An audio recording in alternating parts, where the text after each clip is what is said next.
Hello dear student, आप सभी को नमस्कार। सीजी टेट 2024 छत्तीसगढ़ शिक्षक पात्रता परीक्षा के गणित सब्जेक्ट ये हमारा दूसरा पेपर 2 के पीवाईपी 2019 के तीसरे भाग में आप सभी विद्यार्थी को आज हम बताने वाले हैं इस वीडियो में। इसमें आपका सीजी टेट 2016 से लेकर 22 तक जितने भी प्रश्न सीजी टेट विगत वर्ष वाला में जो भी प्रश्न पूछा गया था उसका बेसिक कॉन्सेप्ट एवं ट्रिक के साथ संपूर्ण हल आपको प्रदान करेंगे। जो विद्यार्थी इससे पहले जितने भी सीरीज में वीडियो बने हैं उनको नहीं देखे हैं, मतलब 2016 2017 के भी भाग बन रहे हैं, अब 2022 का अगला आएगा, है ना। तो जो प्रीवियस बन चुके हैं वो लोग वीडियो को नहीं देखे हैं, वो लोग लिंक डिस्क्रिप्शन बॉक्स में दिया गया है, वहां से जाकर संपूर्ण वीडियो देख सकते हैं। तो चलिए सभी विद्यार्थियों का मैं अपने इस प्यारे से यूट्यूब चैनल में हार्दिक अभिनंदन एवं स्वागत करता हूं, जिसका नाम है बीके मैथ्स एजुकेशन।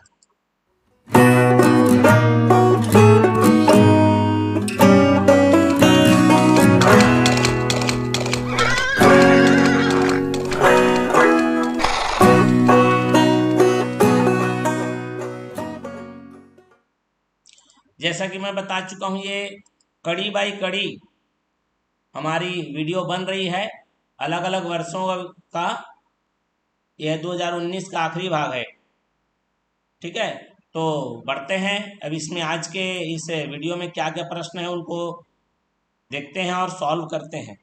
तो चलिए बढ़ते हैं प्रश्न की ओर। क्या बोला है, निम्नलिखित में से कौन सी संकल्पना ठोस बेलन का वक्र सतह क्षेत्रफल ज्ञात करने में शामिल है। तो चलिए सबसे पहले तो आपको बेलन के बारे में बता दूं, बेलन कैसा होता है। ये जो गोलनुमा लंबा रहता है हमारा, ये बेलन है। अब वक्र सतह क्षेत्रफल, कर्व सरफेस एरिया, ठीक है। अब ये होता क्या है, मान लो एक कागज को आपने मोड़ा है और उसको ऐसा फाड़ दिए, ठीक, यहां से उसको फाड़ दिए। तो जब उसको फाड़ोगे तो ये इधर खुलेगा, ये इधर खुलेगा, और जब खुलेगा तो ऐसा वह एक चतुर्भुज की तरह आ जाएगा। इसकी तरह आ जाएगा चतुर्भुज। मतलब ये जो मुड़ा हुआ जो चीज था गोल, अब वो लंबा बन गया है। तो ये जो मुड़ा हुआ चीज है इसको बोलते हैं परिधि। क्या बोलते हैं, परिधि, जो कि हमारा होता है 2 पाई आर, अगर त्रिज्या अगर आर लिया जाए तो। ये जो हमारा ये जो इसको बोलते हैं ऊंचाई, और वही एक खुला हुआ इधर, ये एच हो गया। अब ये हमारा क्या बन चुका है, एक आयत बन चुका है, जिसमें एक लंबाई और एक क्या दिया हुआ है, चौड़ाई। इसका मतलब अगर इसका क्षेत्रफल, ये जो मुड़ा हुआ था उसको हमने खोल के ऐसा चौकोन बना लिया, तो इसका अगर क्षेत्रफल निकालना है तो आपको आयत का क्षेत्रफल की जरूरत पड़ेगी, वृत्त की क्या जरूरत पड़ी, परिधि, बाकी और किसी की जरूरत नहीं पड़ रही है। समझ रहे हैं बात को। लेकिन ये प्रश्न थोड़ा सा विवादित हो सकता है, क्योंकि यहां पर कर्व बोला, अगर इसी को संपूर्ण बोलता, क्या बोलता आपका, संपूर्ण बोलता, तब की बात बता रहा हूं ना। संपूर्ण मतलब ये ऊपर का गोला और ये नीचे का वृत्ताकार, दोनों, ये ऊपर और ये नीचे दोनों भी शामिल हो जाते। और शामिल होते मतलब आपको किसकी जरूरत पड़ती, वृत्त का क्षेत्रफल। तो इसने थोड़ा सा मेरे को लगता है कि प्रश्न को गलत कर डाला। संपूर्ण लिखना था टोटल, और वृत्त का क्षेत्रफल भी आना था। तो अगर संपूर्ण रहेगा तो आयत का क्षेत्रफल की जरूरत पड़ेगी, वृत्त की जरूरत पड़ेगी, परिधि की, और वृत्त का क्षेत्रफल जो कि हमारा कहां पर दिया हुआ है, ऑप्शन नंबर सी में दिया हुआ है, ठीक है। तो यहां पर अगर खाली इतना भी लिख देता, सरफेस एरिया भी लिख देता ना, टोटल लिखने की जरूरत ही नहीं थी। तो अगर वो खाली सरफेस एरिया बोल रहा है, इसका मतलब वो टोटल कंप्लीट पूर्ण संपूर्ण की बात कर रहा है, ठीक है। और ऑप्शन में 1 और 3 वाला का ऑप्शन ही नहीं है, सब में 3-3 जोड़ी दिए हुए हैं, ठीक है। तो वो संपूर्ण के लिए है। चलिए अब यहां पर देख लो, 2015 वर्ष 2015 से वर्ष 2018 के बीच प्रति क्विंटल आयात मूल्य सर्वाधिक कब रहा। प्रति क्विंटल माने मूल्य को बटा करना है मात्रा से, ठीक है। मतलब कॉस्ट को अपन को डिवाइड करना है किससे, क्वांटिटी से। चलिए अलग अलग वर्षों का निकाल लेते हैं। 2015 में कॉस्ट कितना था। अब देखो यहाँ कॉस्ट का कितना है, डेश लाइन है, तो कॉस्ट का कहां तक गया, इधर ये कॉस्ट वाला है देख लो, इधर क्वांटिटी वाला है।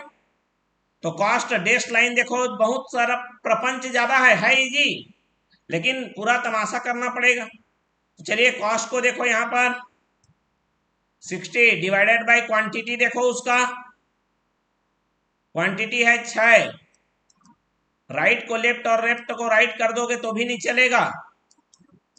2016 की बात देखो, देश वाला कहां तक गया है 36, और गाढ़ा वाला कहां तक गया है 9। तो प्रति क्विंटल यहां पर 4 है, यहां पर 10 है। 2017 की बात करें तो ये देश वाला 100 तक पहुंच गया है, और ये 12 तक पहुंच गया है, देख लो। समझ रहे बात को, ठीक।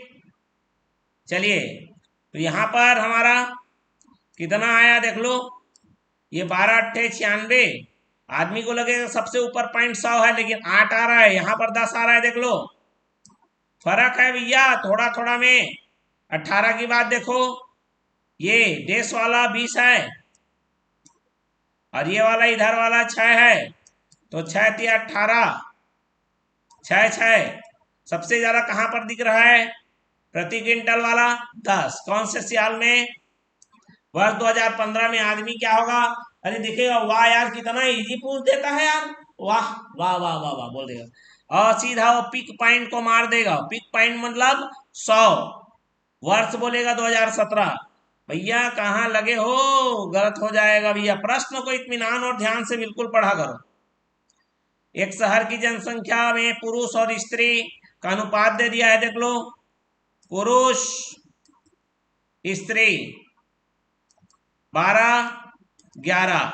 चलिए कुल देखो, जब इसको कुल बनाओगे तो ये आ गया 23। जब भी अनुपात दिया है मतलब वो हिस्सा दिया हुआ है।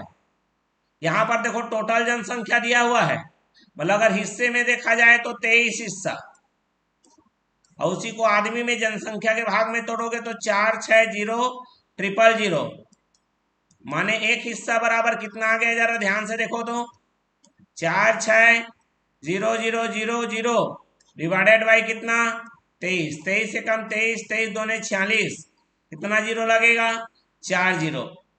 मतलब एक हिस्सा है ना, अनुपात में एक हिस्सा जो है मेरा वो 20,000 लोगों को दिखा रहा है। किसके बारे में पूछा है, स्त्रियों का, तो स्त्रियों का जो हिस्सा है वो 11 हिस्सा है, तो 11 हिस्सा का जान लीजिए, एक हिस्सा का 20,000, तो यह आ जाएगा 20,000 गुणित में 11, और ये आ जाएगा 2,20,000। बात समझ में आ गया। ऑप्शन नंबर कहां पर मौजूद है, बी पर। चलिए बढ़ते हैं अगले प्रश्न की ओर।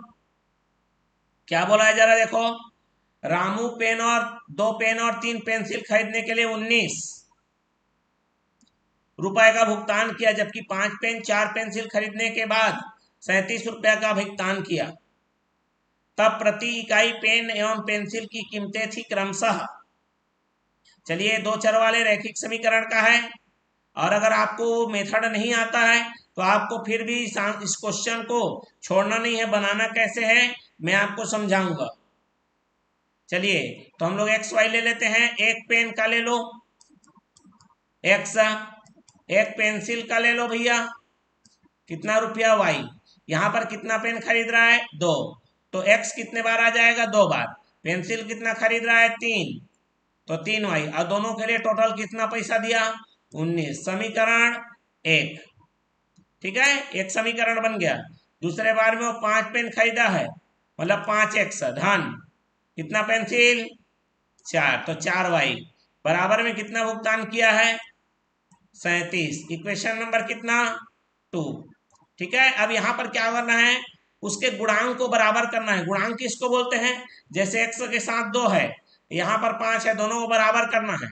तो हम क्या करेंगे, 5 को समीकरण 1 में, तो समीकरण 1 में 5 गुणा कर दो, प्लस समीकरण 2 में 2 गुणा कर दो। 2 का गुणा, समीकरण 2 का गुणा किससे कर दो? 2 से। ठीक, तो जब ये 5 गुणा होगा भैया तो सबके साथ होगा ये, तो कितना आ गया? 2 पंचे 10x प्लस 5 दिया 15y और 19 बचे 95। समीकरण कितना है मेरा? 3 है। ठीक, अब इसी प्रकार हमारा दूसरा समीकरण को 2 से गुणा करना है, तो 2 पंचे कितना हो गया? 10x, 4 दूने 8y और 37 दूने 74। ये आ गया ये समीकरण 4। अब दोनों को क्या कर दीजिए? घटा दीजिए। घटाने का मतलब नीचे वाले का चिन्ह बदल देना। 15 में 8 गया, कितना आ गया? 7y। 95 में 74 गया, 21 आ गया, तो y का मान आ गया 3। ऐसा कहाँ दिया है? ऑप्शन नंबर देखो, y किसको माने थे? पेंसिल। ये x था ना और ये y, तो y हमारा पेंसिल 3 आ गया ना। ये देखो पहले ही ऑप्शन में आ गया।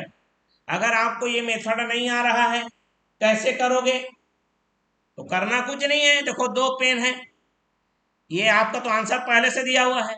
एक पेन का 5, 2 पेन का कितना हो गया? 10, प्लस एक पेंसिल का 3, एक पेंसिल का 3, इतना पेंसिल खरीद रहा है 3, 3 तिया कितना हो गया? 9, 10 और 9 19। फिटिंग हुआ कि नहीं हुआ? बिल्कुल फिट हो गया। लेकिन ऐसा नहीं है कि एक में फिट होने से काम चलेगा, दूसरे में भी फिटिंग करो। 5, एक पेन का 5, कितना पेन खरीद रहा है? 5, तो 5 पच्चीस कितना हो गया? 25। यहाँ पर एक पेंसिल का कितना है? 3, कितना पेंसिल खरीद रहे हैं? 4, तो 4 तिया 12, कितना आ गया? 37। देखो फिटिंग हो गया कि नहीं हो गया? बिल्कुल। क्या लेने से? 5 और 3। तो इस तरह से ऑप्शन को उसमें रख रख के देखना है, जिसमें भी आपका फिट हो जाएगा वही आपका आंसर होगा। चलिए बढ़ते हैं अगले प्रश्न की ओर। बोल रहा है 12 सेंटीमीटर लंबाई, 16 सेंटीमीटर लंबाई, 12 सेंटीमीटर चौड़ाई तथा 8 सेंटीमीटर मोटाई के एक आयताकार लकड़ी के गुटके से बराबर आयतन के कम से कम कितने घन बनाए जा सकते हैं जिनकी संख्या एक पूर्णांक संख्या हो? तो ये प्रश्न तो इतना लाजवाब है ना, बहुत बेहतरीन प्रश्न है ये।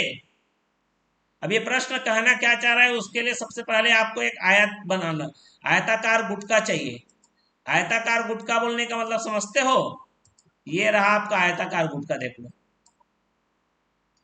अब करना क्या है इस आयताकार गुटके का? करना क्या है इस आयताकार गुटके का? कुछ नहीं करना है भाई मेरे।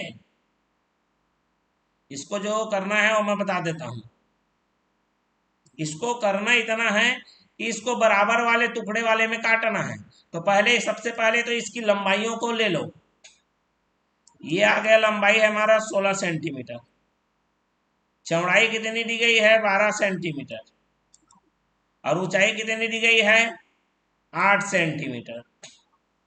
तो भैया ये ऐसा चाहिए जो 16, 12 और 8 तीनों को भाग कर सके। तो तीनों को भाग कर सके, इसके लिए आपको क्या करना पड़ेगा? इसके लिए आपको क्या करना पड़ेगा?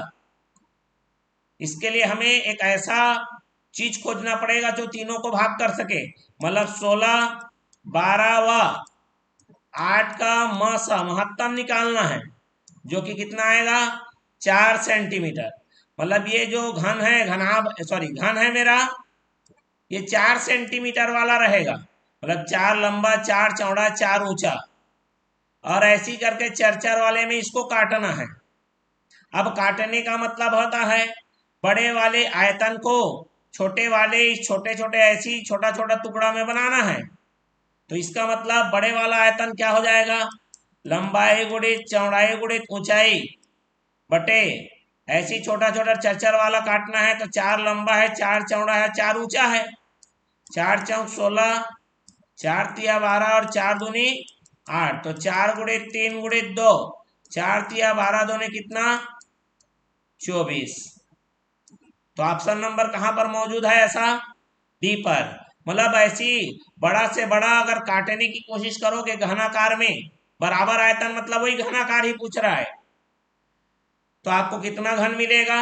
24 बार मिलेगा। और उसका सबसे लंबा वाला कितना रहेगा? चरचर वाला काटना है आपको। क्यों काटना है? क्योंकि वही उसका लघुत्तम आ गया है जी। क्लियर हो गया बात? अब इसको जरा ध्यान से देखो। एबीसीडी एक समलंब चतुर्भुज है जिसमें ए बी समानांतर है सी डी के। ओडी बराबर 3x धन ऋण 7 है, ये दिया है, उसको लिखते जाइए। चलिए चुपचाप, 3x ऋण 7। ओ बी बराबर कितना दिया है? x धन 6 रख दो। फिर क्या दिया है? ओ ए 2 और ओ सी बराबर इतना दिया है। ओ सी बराबर 2x धन 3। यहां तक क्लियर हो गया? अब चलिए कुछ बातें बताता हूं। ये वाला कोण इस कोण के बराबर होगा। कारण क्या है? अरे जब दो रेखा समांतर होती है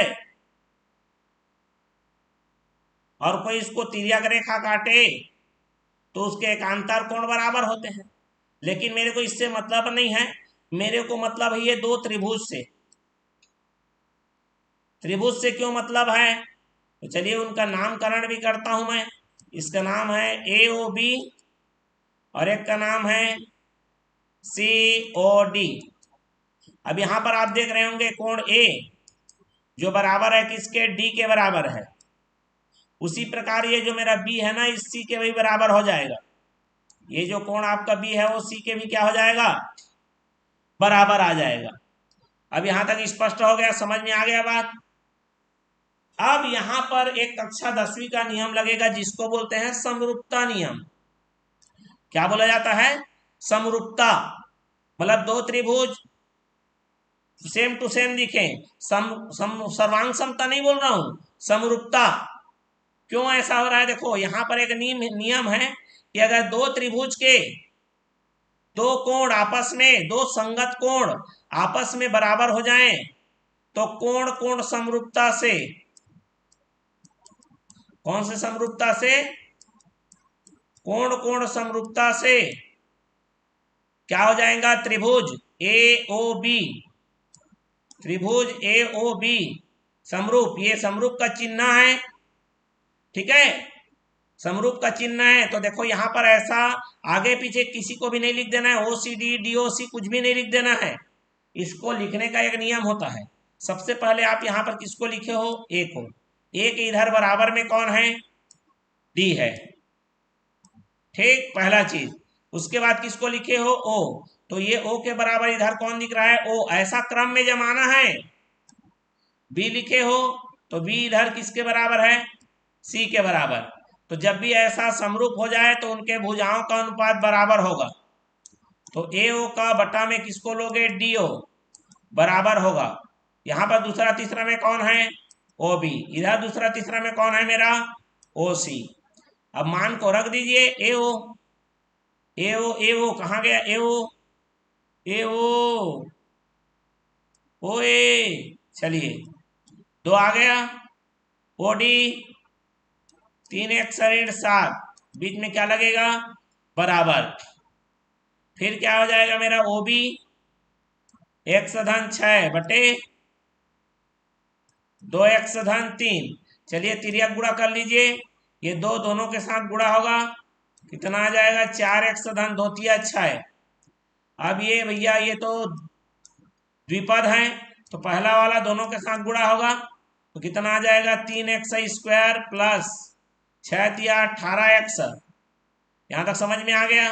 ओके। अब इसको देखो, ये ऋण वाला है, 7 दोनों के साथ गुणा होगा, ऋण में आएगा, ऋण 7x और ऋण 6 सत्ते कितना हो गया? 42। ठीक है। अब इसको ये देखो, ये जो हमारा आ चुका है समीकरण आ चुका है वो वर्ग समीकरण होता है, ठीक है? यहां पर एक देखो लेफ्ट साइड में कुछ मत बचाओ, जीरो, दोनों को ट्रांसफर कर लो। यहां पर क्या है मेरा? 3x स्क्वायर है। 18 में से 7 गया 11, ये प्लस है, उधर जाके माइनस, माइनस होगा कि नहीं होगा? तो 11 में फिर 4 माइनस होगा, होगा ना? तो कितना आएगा मेरा? कितना आ जाएगा? देख लो यहाँ पर प्रश्न ठीक है कि नहीं। OC का मतलब 2x धन 3। ठीक है भैया, बिल्कुल बढ़िया है, पूरा स्पष्ट है ये तो। ठीक है, चलिए 3x स्क्वायर हो गया प्लस, ठीक है, कितना बचेगा, ये तो ये 18 में 7 गया तो कितना हो गया 11, प्लस 4 है उधर जा क्या हो जाएगा -4, और कितना आ गया मेरा 7x। ठीक, ये ऋण 42 है, ये इधर आए और आएगा तो धन 6 हो ऋण 6 हो जाएगा, और इस प्रकार से ये ऋण 48 हो गया। ठीक है, अब देखो आपको अगर समीकरण हल करना नहीं आता है, आप एक काम करो, एक एक संख्या को रखते जाओ, जिसके कारण दोनों पक्ष बराबर दिखेंगे, वही आपका क्या हो जाएगा, आंसर हो जाएगा। ठीक है, चलिए 2 रख दो, 2 का वर्ग 4 तिया 12, 7 दूने 14, काम नहीं आया, 12 14 26 होता है ऋण 48, वो 0 आया क्या, नहीं आया, पहले वाले का रोल खत्म। मैं आपको एक मेथड बता रहा हूं जिससे आपका आंसर कभी नहीं छूटेगा। 3 रखो, 3 का वर्ग कितना हो गया 9, 9 तिया 27, और 27 7 तिया 21, तो 27 धन 21 ऋण 48, 48 ऋण 48 कितना आ गया 0, क्या रखने पर आया 3 रखने पर, तो x का मान कितना आ गया 3। या तो इसको अलग से हल करना पड़ेगा, वर्ग समीकरण तोड़ना पड़ेगा। कैसे तोड़ोगे, देख लो 3x स्क्वायर, 7x 2 भागों में टूटेगा, है ना, जो मेरा 7x है वो 2 भागों में क्या हो जाएगा, टूट जाएगा। कैसे टूटेगा बताइए, ये देखो कितने कितने भागों में टूटेगा उसको जरा देख लो, कितना आएगा जी 48 तिया कितना होता है 144, ठीक है, 48 तिया कितना होता है 144, तो कितने बार में जाएंगे देख लो, कितना कितना लिखना है इसको, ऐसा करना है कि घटाने पर या तो श्रीधराचार्य वाला सूत्र आपको लगाना पड़ेगा, -b plus -b square -4ac, ऐसा आपको क्या करना पड़ेगा, तोड़ना पड़ेगा। तो ये आपका टूटेगा, देखो आपका 7 है ना, कितना है 7 है, तो किस में टूटेगा वो देख लो भैया, तो 16 तिया 48 तिया, ठीक है, ये कितना आ जाएगा मेरा, और कितना आ गया 4 निया 36, नहीं आ रहा है, 9 दूने 18, 9 दूने कितना हो गया भैया 18, और ये 8, इसमें भी नहीं टूट रहा है। ठीक है, तो ये हमारा श्रीधराचार्य सूत्र लगा लेना। वैसे मैंने 3 रखा, 3 रखने पर ये ऑटोमेटिक क्या हो रहा है, हमारा दोनों पक्ष बराबर हो जा रहा है, तो ज्यादा लंबा चौड़ा करने की जरूरत नहीं है, नहीं तो सूत्र वाला लगा लो, ये वाला सूत्र पढ़े होगे 10वीं में, b -b plus -b square -4ac divided by 2a, जो कि हमारा x का मान निकालने में सक्षम होता है।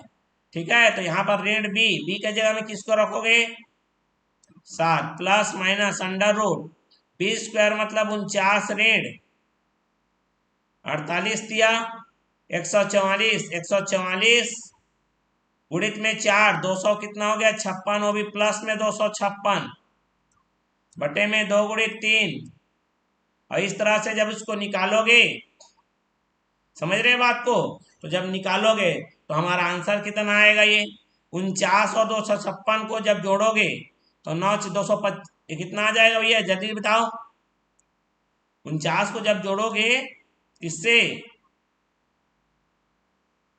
3 में आ रहा है कि नहीं आ रहा है, बिल्कुल आ रहा है, 3 का वर्ग कितना होता है 9 तिया 27 आ गया, 7 तिया 21 आ गया, 48 ऋण 48 कितना हो गया मेरा 0, 3 रखने पर 0 आ गया, और तो आपको ताम झाम करने की जरूरत भी नहीं है, नहीं तो आपको पूरा वर्ग समीकरण समझाना पड़ेगा। ठीक है, ये सूत्र लगाइए, इसमें जो आ रहा है x का मान और आप सॉल्व करके बना सकते हैं, क्योंकि ये समय लिमिटेड है ये इसमें, और नहीं तो वीडियो काफी लंबा हो जाएगा, उसका अलग से चैप्टर समझाना पड़ेगा। चलो, एक मोबाइल का अंकित मूल्य 6400 है, चलो लिखते हैं अंकित मूल्य बराबर कितना आ गया मेरा 6400 रुपया। इसे 2 क्रमित बटनों के साथ 2560 में बेचा जाता है। विक्रय मूल्य हमारा कितना है 2560, जिसमें पहला जो छूट है मेरा बट्टा है 20%।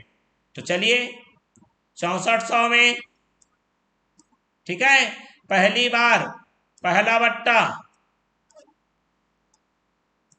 20% का था, मतलब 20% छोड़ दिया, मतलब कितने में बेच रहा है उसे 80% में। तो निकाल लो भैया 6400 गुणित 80/100,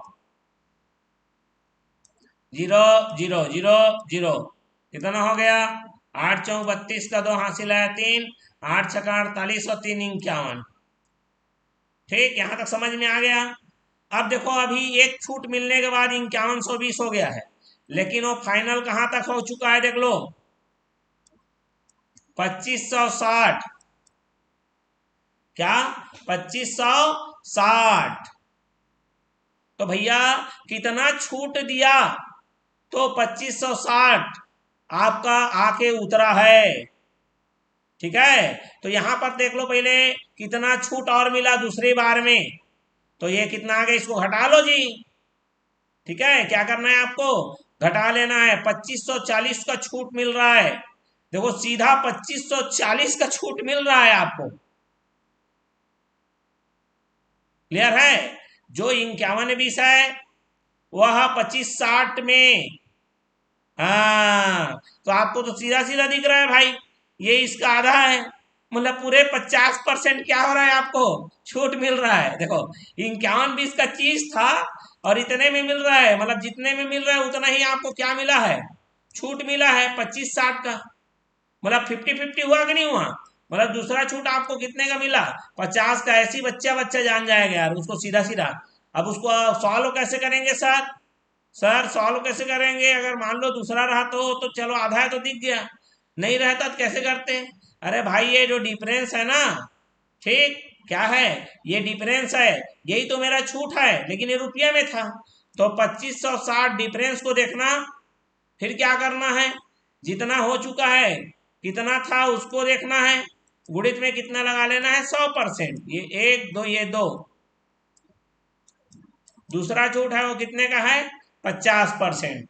बात मेरी समझ में आ गई हो भैया। अगला बढ़ते हैं, क्या लिखा है जरा ध्यान से देखो। एक समबाहु त्रिभुज की मध्यिका की लंबाई, समबाहु त्रिभुज का मतलब क्या समझे, जिसकी तीनों भुजा बराबर होती है। ठीक है, अगर ये ए है तो ये भी ए है, तो ये भी क्या रहेगा ए रहेगा। कि मध्यिका, मध्यिका मतलब क्या होता है, ये सामने से, ये शीर्ष से सामने वाले के बीचों बीच को मिला देना। लेकिन चूंकि ये समबाहु त्रिभुज है तो बीचों बीच को मिलाओगे तो यहाँ पर कितने डिग्री कोण बनाएगा 90 अंश का, पहला काम। दूसरा ये काम है कि यह मेरा इस भुजा को दो भागों में बांटेगा, मतलब पूरा लंबाई मेरा अगर ए था तो ये अब क्या हो जाएगा a/2 हो जाएगा, और इस तरह से ये एक समकोण त्रिभुज में परिवर्तित हो जाएगा, जिसका ये a है, ये a/2 है, और जो मध्यिका की लंबाई है वो 3 है। तो इस प्रकार हम लोग a का पहले मान निकाल लेंगे। कैसे निकालेंगे, ये हमारा रहा पाइथागोरस का प्रमेय।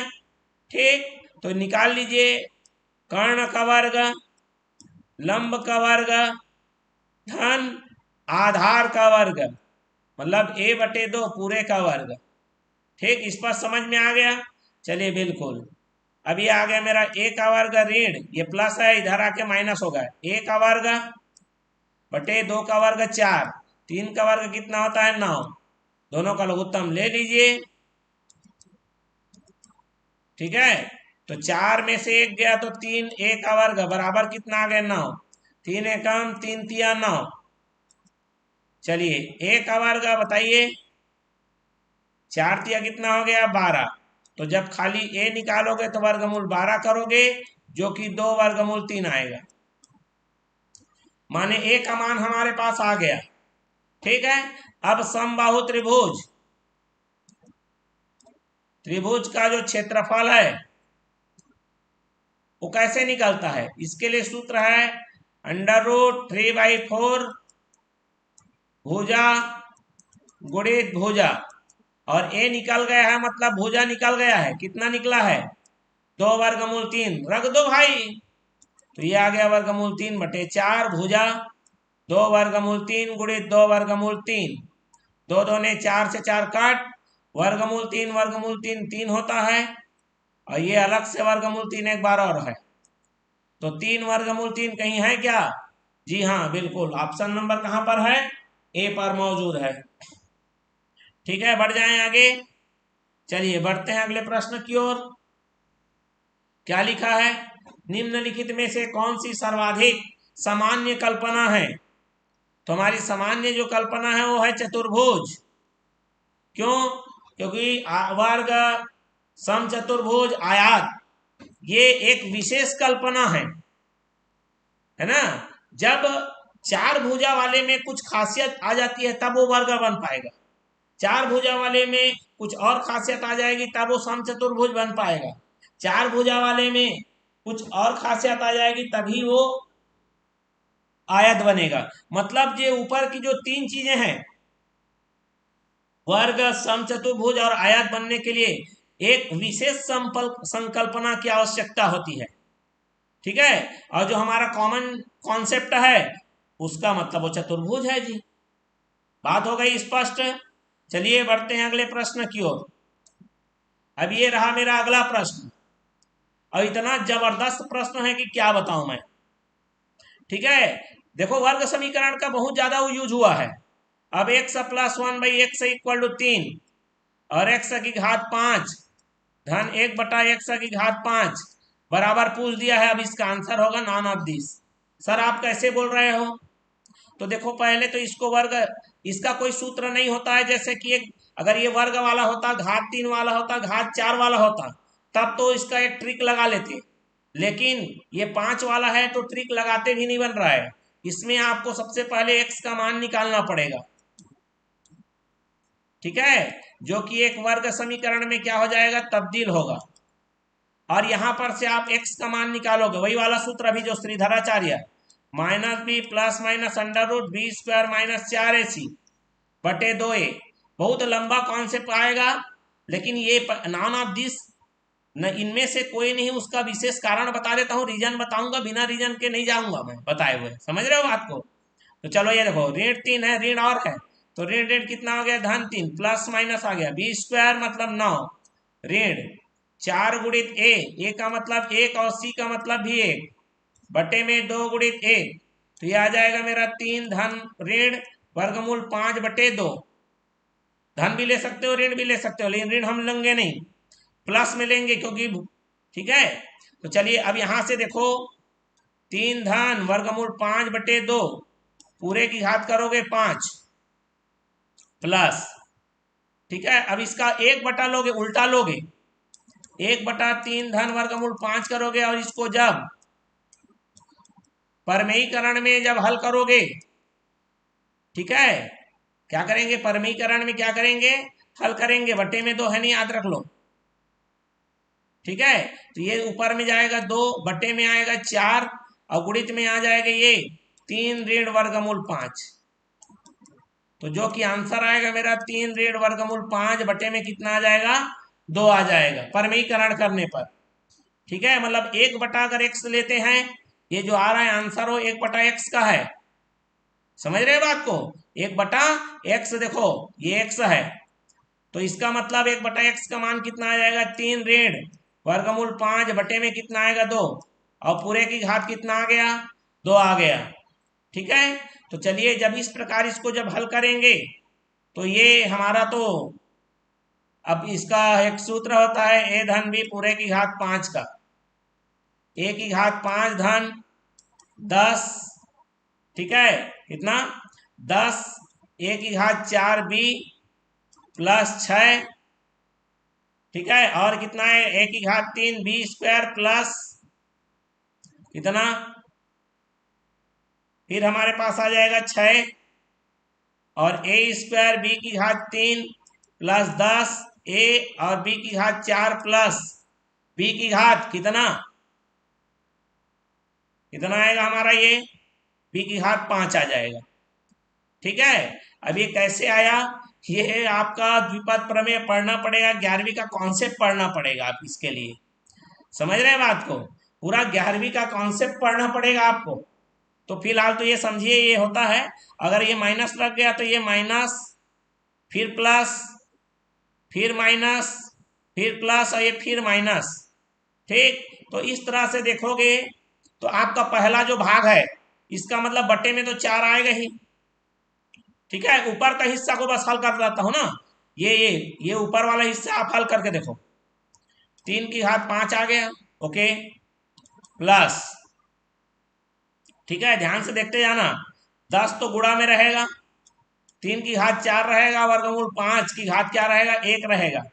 पूरा कॉन्सेप्ट समझा रहा हूं, प्लस फिर क्या रहेगा, कितना रहेगा मेरा, 6 रहेगा, 3 की घात 3 रहेगा, वर्गमूल 5 की घात 2 रहेगा ही, प्लस फिर बताओ, फिर 6 रहेगा, 3 की घात 2 रहेगा, वर्गमूल 5 की घात 3 रहेगा, प्लस कितना रहेगा जी, फिर उसके बाद क्या रहेगा मेरा 10, और क्या रहेगा 3 रहेगा, वर्गमूल 5, पूरे घात कितना रहेगा 4, प्लस अलग से क्या रहेगा, वर्गमूल 5, पूरे घात कितना रहेगा 5 रहेगा। अब यही चीजें आपकी ध्यान से सुनेंगे, ये प्लस में है तो एक बार माइनस में आएगा, ये दूसरा वाले के लिए बता रहा हूं मैं, फिर प्लस है, फिर माइनस रहेगा, फिर ये प्लस और ये फिर माइनस, जहां प्लस के साथ माइनस है वो वाला भाग क्या हो जाएगा आपका, कट जाएगा, क्योंकि बीच में प्लस लगा हुआ है। आपके पास देखो 3 की घात 5, 3 की घात 5 मतलब क्या होता है मेरे पास, कितना हो जाएगा, 9 निया 81, 81 तिया 200, कितना हो गया 43। ठीक है, और यहां भी क्लियर हो गया ना बात, समझ में आया? और वो भी ऐसा नहीं है एक बार, कितने बार रहेगा, 2 बार, 3 की घात 5 एक बार और रहेगा ना यहाँ भी तो नीचे में। ठीक, क्लियर हो गया, फिर ये भी रहेगा, फिर क्या रहेगा देख लो, ये यहां से देखो, अब वर्गमूल में आ रहा है 5 का वर्ग, 5 का वर्ग मतलब 5, 5 छक्का 30, 9 छक्का कितना हो गया 54। ठीक है, देख लो 25, 5 हो गया, 5 छक्का 30 और 9 छक्का 54, 540। ऐसी कितने बार रहेगा ये, 2 बार रहेगा। देखो ये तो काफी लंबा आ रहा है भैया, कोई बात नहीं, हम लोग को डट के हल करना है और घबराना बस नहीं है। अब देखो एक और बचा हुआ यहाँ पर, देखो √5 का अगर घात 4 करोगे तो आएगा 25, 25 दाम 250, 250 दिया 750 गुणित में 2। अब सोच रहे होगे सर ये 2 बार क्यों ले रहे हो, अरे भाई देखो 3 की घात 5, फिर क्या करें -10, 3 की घात 4, वर्गमूल 5 की घात 1, ये माइनस वाले के लिए आएगा कि नहीं आएगा, बिल्कुल, तो इसीलिए बोला एक बार प्लस में भी रहेगा, एक बार माइनस में रहेगा, वो कट हो जाएगा। 3 की घात 5, 3 की घात 5 2 बार आएगा, तो 243 2 बार, मतलब ये सब 2 बार आएंगे, और बटे में कितना रहेगा आपका 4।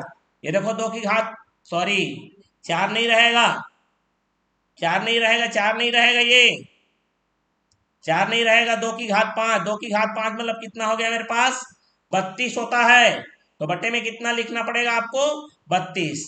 चलिए देख लूं, क्या पता इसमें का कोई आंसर आ जाए, सबके पास 2 है, काट दो, कितने बार में कटेगा 16 बार में, ये तो 3 वाला है, ये 16 वाला कटेगा नहीं, जोड़ के देखो 3 का 3 ही रहेगा, ये 4 4 8 और 5 13 का 3। ठीक है, 13 का कितना हो गया जी 3 हो गया। अब बताइए 13 का 3 हासिल आया, कितना आ गया 1, 1 2 3 5 8 और 7 कितना हो गया 15, बटे में कितना हो गया 16 निया कितना हो गया 144, 9 तो आ ही नहीं रहा है, इसीलिए बोला नॉन ऑफ दिस। ठीक है, तो चलिए हमारा आज का इस सेशन में यही तक का प्रश्न था, और जबरदस्त प्रश्नों का संग्रह रखा हुआ था। आपको अगर ये वीडियो पसंद आए तो लाइक शेयर जरूर करिए, चैनल में नया तो सब्सक्राइब कर बेल आइकन नोटिफिकेशन ऑन कर दीजिए। तो चलिए मिलते हैं अब हम लोग अगला 2022 का PYP क्वेश्चन लेके, तब तक के लिए धन्यवाद, नमस्कार।